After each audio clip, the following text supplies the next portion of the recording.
قصيدة هجاء بعنوان سماحة الخنزير. وقف مبتسما وأسبل عينيه كعاهرة الطريق تنتظر زبون، مفاخرا بنفسه غرورا ومكابرة،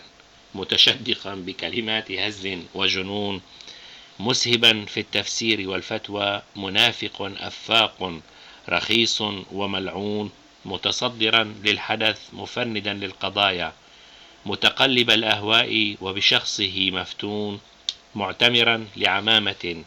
قذرة الموضع لونها أبيض كأعالي حرمون، كبيرة مجوفة على رأسه ليتسع فيها ما قبض من عربون، وعباءة سوداء كماضيه الدنس كسراديب مظلمة في السجون، تحمل في طياتها عفنا مؤامرات وقضايا قذرة وشجون،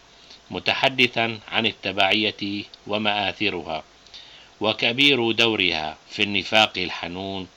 علامة في الافتراء والكذب، منظرا لفقه دجل المجون، البيع والمتاجرة بالقيم والأعراف والزندقة صارت ضربا من الفنون، مطلقا لعناوين كبيرة وعبارات زائفة، متلاعبا بالألفاظ كسكير مجنون، أكد بأفعاله أن نسبه ليس للحسون وأصله رد إلى سمحون، لص في أرض الشام باسم الأوقاف من الجزيرة إلى القلمون، ويتندر بعلوم لا يعرفها أحد ولم تورد في مقدمة ابن خلدون، ولم يحتسب لموقف عسير حيث لا ينفع مال ولا بنون، دعي مرارا لحوار الثيران وظن نفسه كالدر المكنون، وكان مفوها رافعا صوته ليوهم الحضور بأنه غير مغبون،